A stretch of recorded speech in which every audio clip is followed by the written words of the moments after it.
দারুণ দারুণ experience. Heavy লাগছে কিন্তু ভিউটা দেখো। ও আমরা চিংড়ি মাছের পকোড়া খাচ্ছি।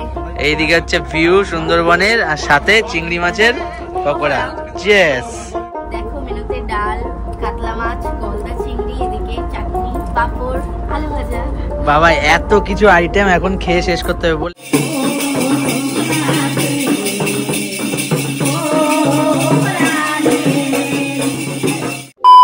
Hello guys, welcome back to our channel Jitnishita blog. তো তোমরা তো সবাই জানো যে আমরা ফুল ফ্যামিলি মিলে সুন্দরবনে গেছিলাম, আর সুন্দরবনে গিয়ে যে আমরা কতটা মজা করেছি সেটা বলার মতন না।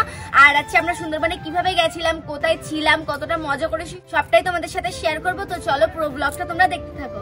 শিয়ালদহ থেকে সকাল 7:42 ট্রেন ধরে আমরা পৌঁছে গেছিলাম ক্যানিং স্টেশনে। যে ট্যুর সংস্থার সাথে এবারের সুন্দরবন ভ্রমণ করছি তারা স্টেশনে অটো পাঠিয়ে দিয়েছিল, তাই তাতে চড়েই ফাইনালি আমরা চলে আসলাম সোনাখালী খেয়াঘাটে। এখান থেকেই কিন্তু আমাদের বোট ছাড়বে, যার নাম রূপসী বাংলা। বোট সুন্দরবনের দিকে পাড়ি দেওয়ার আগেই শুরু হলো আমাদের ব্রেকফাস্ট পর্ব। ব্রেকফাস্টে ছিল লুচি, আলুর দম আর মিষ্টি। রান্না বান্না কেমন হয়েছে? সুন্দর, দারুণ। মানে সবকিছু মোটামুটি রান্না বান্না, মোটামুটি লুচি তরকারি তো খাচ্ছি, ভালো ভালো। তো গাইস লঞ্চ ছাড়তে পারলো না, তার আগে লুচি আর দেখো এখন চা দিয়ে গেল, সেটাও খেয়ে নিচ্ছি। আর হর্ন এত বাজছে। ব্যাপারটা হচ্ছে লঞ্চ এখনো ছাড়তে পারিনি, কিন্তু লুচি তরকারি মিষ্টি খাওয়া কমপ্লিট। এদিকে আবার ম্যাডামরা এখন চা খাচ্ছে, আমি খাচ্ছি না। যাই হোক, ওইদিকে বাবারা সব, মানে খাওয়ার কোনো কমতি নেই। ঘড়ির কাঁটা তখন 11টা ছুঁই। আমাদের বোটটাও কিন্তু ছেড়ে দিল। আজকে আমাদের প্রথম গন্তব্য হবে হ্যাভিলটন সাহেবের বাংলো আর রবীন্দ্রনাথ ঠাকুরের বেকন বাংলো। নিশু, এত খাবার খেয়ে খেয়ে তো পেট ভর্তি হয়ে যাবে এবার। এটা কি আছে দাদা? আচ্ছা আচ্ছা, এই যে চলে আসলো চিংড়ির পকোড়া। আবার মিনিট 30 যাওয়ার পর দুই পাশের পরিবেশটা যেন একেবারেই বদলে গেল।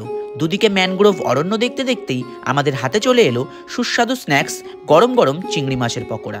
কেমন খেতে লাগছে? কেমন? দারুণ টেস্টি চিংড়ি মাছের পকোড়া। চিংড়ি মাছের একদম সলিড চিংড়ি মাছের পকোড়া, তাই তো? খেয়ে যা, শুধু খেয়ে যা, দেখিস পেট খারাপ বাঁধিয়ে নিস না যেন। দেখতে দেখতে দেখো আমরা চিংড়ি মাছের পকোড়া খাচ্ছি। এইদিকে হচ্ছে ভিউ সুন্দরবনের, আর সাথে চিংড়ি মাছের পকোড়া। চিয়ার্স। তো গাইস তোমরা তো দেখলে আমরা লঞ্চে খাওয়া দাওয়া করছি, এবার দেখবো আমরা কিচেনটা। আসলে হ্যাঁ, দেখি রান্না বান্না গুলো কোথায় হচ্ছে, চলো আমরা একটু দেখে আসি। তো আস্তে করে, হালকা করে, আস্তে আস্তে নেমো নিশু, একদম নিচে। ভীষণ লাগছে, ভয় লাগছে। আর জানো নিচে যখন গেছিলাম তখন মনে হচ্ছে যেন আমরা জলের তলায় ভাসছি। মানে দারুণ ফিলিংস। একটা কথা বলতে হবে, সুন্দরবন আসো, দারুণ ফিলিংস, তাই তো? আর আমি দেখাবো এখন কিচেনটা, যে রান্না বান্না কোথায় হয়। আসো, তুমি যাও আগে গুলু। আর যাও না বাবা, এত ভয় পায় না এই মেয়েটা। ভয় লাগছে আমার। এই বাবা যাওয়া যাওয়া যাবে, চলো। তো এই দেখো এখানে রান্না বান্না হচ্ছে। দাদা আজকে কি রান্না হচ্ছে? আজকে দুপুরবেলা কি মেনু আছে? আচ্ছা আচ্ছা,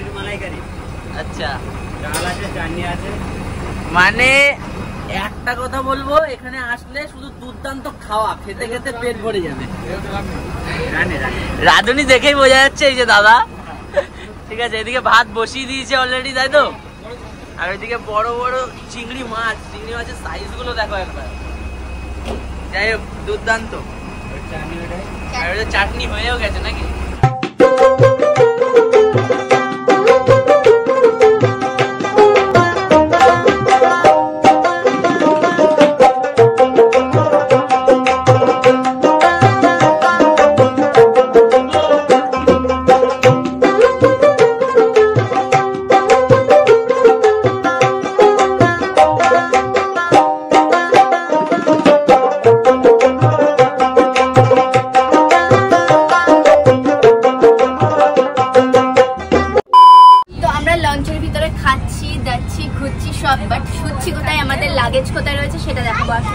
পুরো এদিকে সব একদম মডুলার বেড রয়েছে, সব চাপ নেই। এদিকে সব বেড, আমরা একদম কর্নারে আছি। এটা আরো ঝুট ঝামেলা কম, তাই। আর এদিকে ভিউটা দেখো। যাও সোনাম, যাও। আর দেখো ভিউটা কত সুন্দর, মনে হচ্ছে যেন আমি জলের তলায় আছি, জানো? হ্যাঁ, হেভি লাগছে কিন্তু ভিউটা দেখো। ও মাই গড, এটা খোলা যাবে না বলো? হ্যাঁ খোলা যাবে, ফ্ল্যাটিং। ওই তো, ওয়াও কি সুন্দর, দারুণ দারুণ এক্সপিরিয়েন্স। সবকিছু বোটের ভেতরে। A few moments later. তো গাইজ আমরা ফাইনালি এখন চলে এসেছি কোথায়? কোথায় আমি নিজেও জানি না, আসলাম তাই জানি। বললো হ্যামিল্টন সাহেবের বাড়ি আর রবীন্দ্রনাথ ঠাকুরের বাড়ি দেখাবে, তাই জন্য আমরা নামলাম বোট থেকে। মিষ্টি এনেছি দেখতে যাবো বলে। রবীন্দ্রনাথ ঠাকুরের জন্য রবীন্দ্রনাথ ঠাকুরের জন্য মিষ্টি এনেছি। খাও কথাবার্তা নিইনি, কিন্তু আমি বলছি রবীন্দ্রনাথ ঠাকুরের বাড়ি প্রথমবার যাবো, একটু মিষ্টি না নিলে হয়।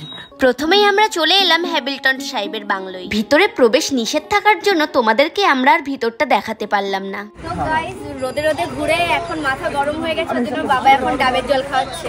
ঠিক আছে, তোমার মাথাটা একটু বেশি গরম, তুমি আগে খাও, ঠিক আছে? তারপরে আমরা রবীন্দ্রনাথের বেগন বাংলো দেখতে যাবো এরপরে, ঠিক আছে? ওই যে হ্যামিল্টনের বাড়ি দেখা হয়ে গেছে, এখন ডাব খাওয়া কমপ্লিট।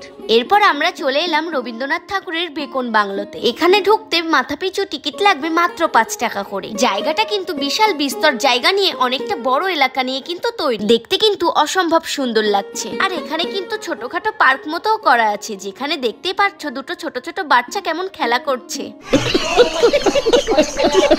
এখানে দেখো রবীন্দ্রনাথ ঠাকুর আর হ্যামিল্টন সাহেব আজকে বসে মিটিং করছে। আরে হ্যামিল্টনের ম্যাডাম হচ্ছে তুমি? না না, তুমি তো আমার ম্যাডাম। হ্যামিল্টনের মিটিং। হ্যাঁ শালা, যাই হোক এখানে রবীন্দ্রনাথ ঠাকুর আর হ্যামিল্টন বসে মিটিং করছে, তাই তো? হ্যাঁ, আমি একটু গেছিলাম চা বানাতে ওদের জন্য। হ্যাঁ, যাই হোক বাংলোটা কেমন, কোনটা বেশি ভালো লাগছে, হ্যামিল্টনেরটা নাকি রবীন্দ্রনাথ ঠাকুরের বাংলো? কিন্তু এটাই বেশি ভালো লাগছে, রবীন্দ্রনাথ ঠাকুরের। হ্যাঁ, এটা খুব সুন্দর, বাগান বাড়ি টাইপের। বাগান বাড়ি আর সাজানো গোছানো দারুণ, খুব সুন্দর, মানে পুরোটাই পার্ক, কত সুন্দর লাগছে দেখো, সত্যি দারুণ। চলে গেছে, এরা এত ভয় পাচ্ছে, নিচুর ভাব দেখ, হামাগুড়ি দে। হ্যাঁ কমপ্লিট, এবার মার মজা রাখে দে। ফুটবল, আস্তে ফুটবল, ওই যে ভাব দে, ও বৌদির ভাব দে। সো গাইস ফাইনালি খাওয়া দাওয়া আমাদের স্টার্ট দুপুরের। দেখো মেনুতে ডাল, কাতলা মাছ, গলদা চিংড়ি, এদিকে চাটনি, পাপড়, আলু ভাজা।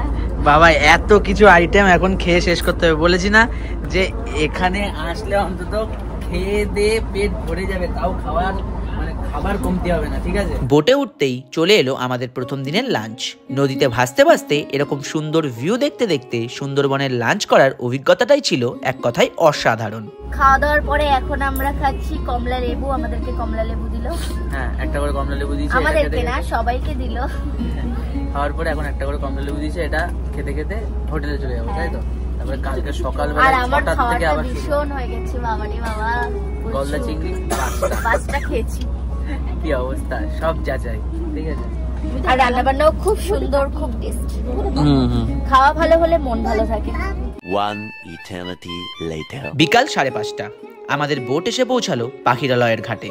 আর আমাদের এই দুদিনের আস্থানা কিন্তু এখানেই। যেহেতু আমরা ট্যুর করছি পরিযায়ী রিসর্ট অ্যান্ড ট্যুরিজমের সাথে, তাই তাদের নিজস্ব প্রপার্টি রয়েছে এই পাখিরালয়তেই, যার নাম পরিযায়ী হোমস্টে। তো গাইস আমরা সেই লঞ্চ থেকে ডিরেক্ট একদম রুমে চলে আসলাম, আর রুমগুলো দেখো কত সুন্দর। হ্যাঁ, এখানে পুরো ডবল বেড আর একদম নিট অ্যান্ড ক্লিন, কোনো রকম অভিযোগ নেই, তাই তো? বাথরুম দেখাও, বাথরুমটা আরো চকচকে, ঘরের থেকেও বেশি চকচকে বাথরুম। বাথরুমটা কত সুন্দর, এদিকে কোমর আছে একদম সুন্দর, ও জমে যাবে। আর দুটো বেড দিয়েছে, এই যে তাই তো? আর বাইরেরটা পরে আমরা দেখাচ্ছি, কারণ এখন খুব কষ্ট হয়ে গেছে সারা দিন লঞ্চে। এ কাকা একটুখানি বাঁচাবো, বাট কালকে যে পুরো সারাদিন লঞ্চে থাকতে। হ্যাঁ, কালকে সারাদিন লঞ্চে, কালকে অনেক খাটনি আছে আমাদের। যাই হোক, আর বাবাদের মানে ওর পাশে আমাদের আরেকটা ঘর দিয়েছে, যেহেতু 5টা। চলো বাবা দেখাও তোমার রুম। বাবা আজকে ব্লগার, হ্যাঁ রুম টুর দেবে। এই যে আমাদের রুম, এই দেখো পুরো একই রকমই, আর এদিকেও বাথরুম একদম নিট অ্যান্ড ক্লিন, কোনো কথা হবে না। আর এটা আছে আমাদের ভাই, ছোট্ট ভাই। তো চলো আমরা একটু ফ্রেশ হইনি, ঠিক আছে? তারপরে আবার নিচে যাব, নিচে গিয়ে পুরো রুমটা তোমাদের দেখো, হেভি জায়গায় হোটেলটা, ঠিক আছে? রাত না হলে তোমাদের দেখাতাম যে হ্যাঁ আমরা আছি হচ্ছে পরিযায়ী হোমস্টেতে, ঠিক আছে? পরিযায়ী হোমস্টে। এমনি সবকিছু তোমরা আমরা কি মাধ্যমে আসলাম, মানে লঞ্চ থেকে শুরু করে হোটেল থেকে শুরু করে সবকিছু তোমরা ডেসক্রিপশনে আর কমেন্ট বক্সে পিন করে দেবো আমি, ঠিক আছে? সেগুলো তুমি দেখে নিতে পারবে তোমরা, তাই তো? তোমরা যদি আসতে চাও অবশ্যই আসবে, দারুণ জায়গা। যারা নিরিবিলি থাকতে চায় তাদের জন্য দারুণ জায়গা। এখন ভাত বকে লাভ নেই, অনেক কষ্ট হচ্ছে, একটু ফ্রেশ হয়ে নি, তারপরে রাতের প্রোগ্রাম এখনো বাকি আছে, টোটালটা দেখাবো চলো। বিকাল গড়িয়ে এখন বাজে সন্ধ্যা 6:30 আর এদিকে শুরু হয়ে গেছে সুন্দরবনের বিখ্যাত ঝুমুর নাচ। আর তার সাথে সাথে আমাদেরকে সার্ভ করা হয়েছে ভেজ চাউমিন আর গরম গরম 1 কাপ চা। খেয়ে দিয়ে এই ঠান্ডায় গা গরম করার জন্য আমরাও লেগে পড়লাম এই ঝুমুর নাচ করতে।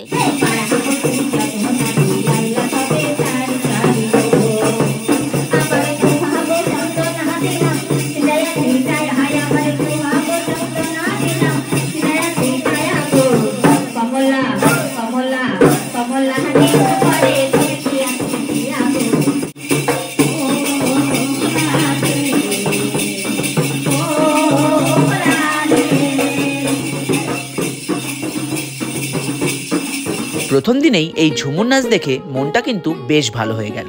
আর এরপরেই চলে এলো রাতের ডিনার। আজকে ডিনারের মেনুতে রয়েছে গরম গরম খাসির মাংস আর ভাত। যেহেতু আমরা দুই যা খাসির মাংস খাই না, তাই আমাদের জন্য ছিল বড় বড় গলদা চিংড়ি। রাতের খাওয়াটা কিন্তু পুরো জমে গিয়েছিল। তো গাইস, তোমাদের ব্লগটা কেমন লাগলো অবশ্যই কমেন্ট করে জানিও। হ্যাঁ, আর আমরা কিন্তু সত্যি খুব মজা করেছি, তোমরা তো দেখতেই পেলে, তাই তো একটা আলাদা রকমই এক্সপিরিয়েন্স ছিল আমাদের। ওই যে 3টে দিন আমরা লঞ্চের ভিতরে থাকা খাওয়া ঘুমানো কতটা এনজয় করেছি সেটা তো আর কি বলবো, মানে ধারণার বাইরে, বলার বাইরে। আর তাছাড়া হচ্ছে সবে তো ফার্স্ট পার্ট আসলো, সেকেন্ড পার্টের জন্য অপেক্ষা করো, সেকেন্ড পার্টও খুব তাড়াতাড়ি আসবে। তো দেখা হচ্ছে নেক্সট ব্লগে সেকেন্ড পার্ট নিয়ে। ও হ্যাঁ।